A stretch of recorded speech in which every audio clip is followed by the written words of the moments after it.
So when is it exactly that people begin to cheat? Did you know that Wikipedia has an entire entry just for, quote, doping at the Tour de France? That's separate from the entry for the Tour de France. This is doping at the Tour de France. It deserves many pages, and so it has its own. I printed it out this morning.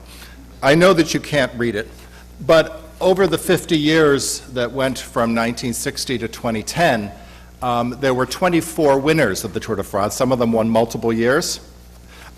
18 of them have been disqualified. 6 have had no findings. So all the yellow are the ones who had findings. The red one, you can guess, is our hero, Lance, who not only, it's that he lost all of his titles for many years worth of winning, but all of those who would have won in the second place, if they set him aside, were also found guilty and had to be set aside. So there were just no winners for those years as they went back. It's a stunning thing. When is it exactly that people begin to cheat? Now, it's somewhere between those phrases, we won't get caught, and everyone does it, that people begin to cheat. Now, I don't know how you feel about betting on college sports, but lately, if you've been watching your news, you know the courts in the U.S. are relaxing the prohibitions against betting on college sports and allowing more and more localities to have them. Now, can you imagine why the NCAA and colleges themselves are fighting this? They remember the Chicago Black Sox exactly 100 years ago now, and we still talk about them, when they threw the World Series, and what that did to baseball for decades afterwards. They know the reputation of fixing outcomes in boxing. And they know that in college sports, there is a lot of money to be made. The truth is, young people can be corrupted when money is flashed. Sometimes it's more than money. I'm not going to ask if there's any employees of Wells Fargo Bank here, but the youngest employees of Wells Fargo Bank, a bank which, by the way, was known for decades as the Catholic Bank because it was led by graduates of Notre Dame, Boston College, and Georgetown, 3 of the institutions who would belong to the association I'm now going to run.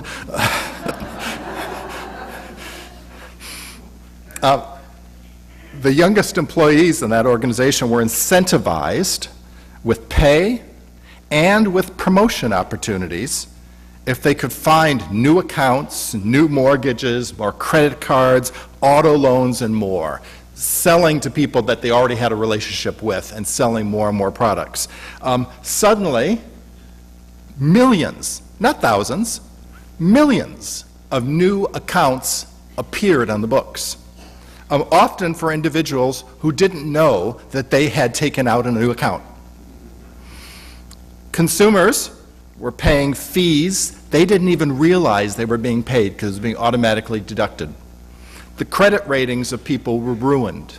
Homeless people had accounts opened in their names, and their financial records and abilities to get themselves out of their situation was destroyed.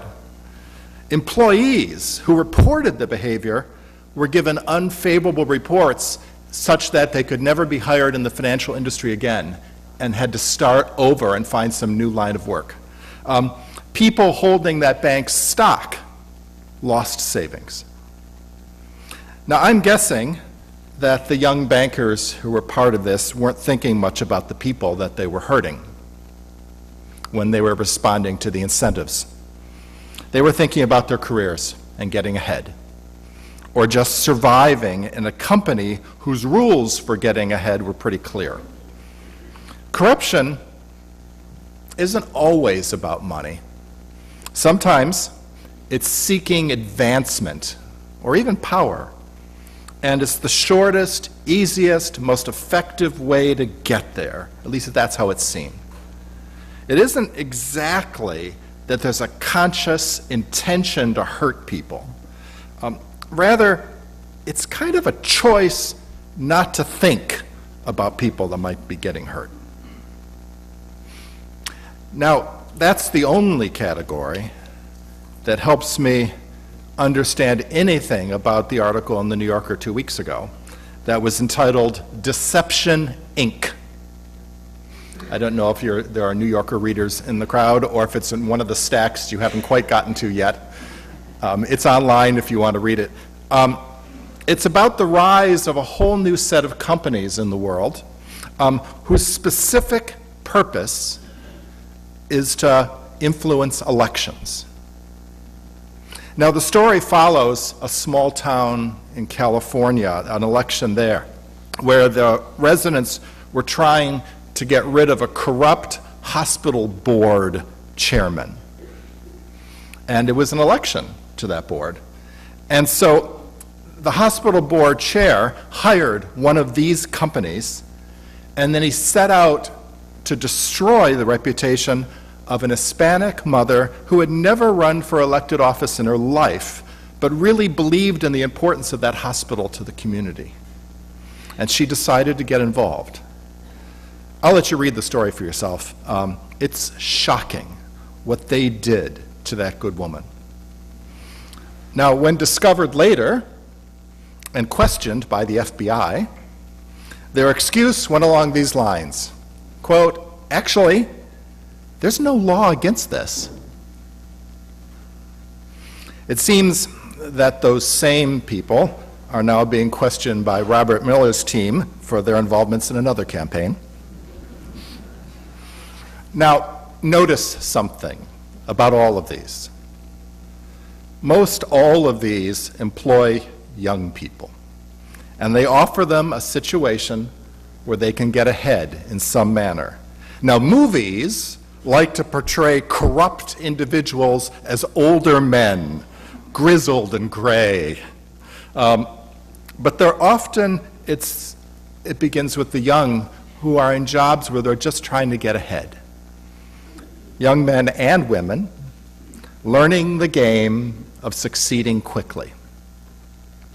Now, Jesus is a young man too in this story, literally at the beginning of his life's work, poised before the beginning of his life work. This is the story before he goes forth.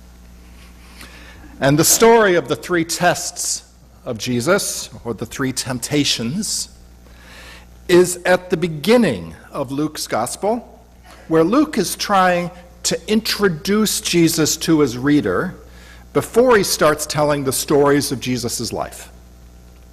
So Matthew is trying to show us what kind of man Jesus is.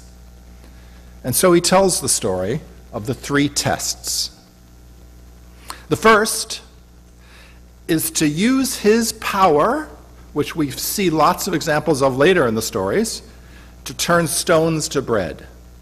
He's been in the desert for 40 days. The man's hungry.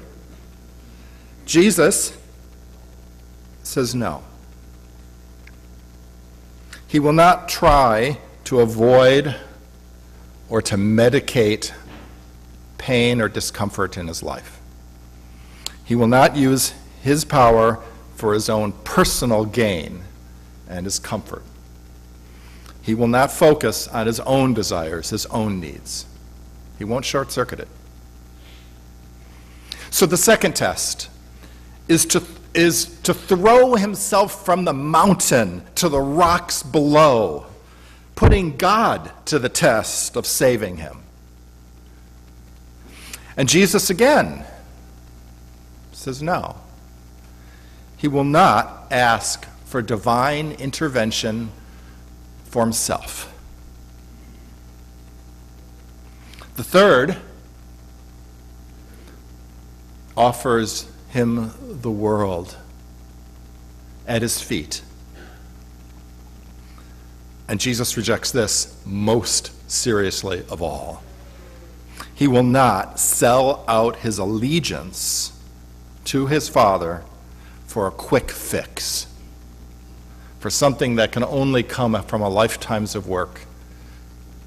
True, Jesus is here to convert a world. That's what he wants to do, but he's not here to control it, to own it, or to have it worship him. Jesus is pointing people to his Father, not to himself. Jesus refuses to use his own powers, his Father's power, for himself.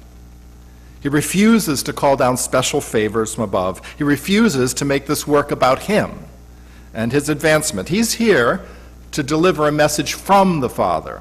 He's here to draw attention to those who the world is forgetting at its margins. This isn't about him. Now, corruption comes from shortcuts for personal gain. That's what it is. Shortcuts for personal gain. And it's trying to get something ahead of the rest, and whether that's a promotion or money or respect or power, it's how evil starts in the simplest, most unnoticed of ways. One decision then leads to another. One rationalization enables a larger rationalization. People get hurt, but that too can be rationalized that it's their fault for being too stupid to know how the game is played. This is good people trying to survive, thinking that small shortcuts don't matter, and besides, everybody does it. And that's why we have laws and regulatory bodies and audits and compliance officers and governance oversight and, yes, even jails. And that's also why we have Lent. The human community thrives when good people decide to be good, to be moral, to be noble, and even to be generous. Our social fabric is stronger when our inner resolve is stronger. Each year, the annual church calendar reserves 6 weeks for us to search our hearts and to repent where we need to repent, to understand our inner selfishness, and to change our lives. These Lenten weeks are meant for conversion, and all of us need conversion. This Lent, don't underestimate petty selfishness, this tendency for each of us to take care of ourselves first. The world is capable of great evil when we take care of ourselves first. Like Jesus, we too are tested, and we're tempted to put our desires first, to find the faster way. We're better when we look at these shortcuts and we say no.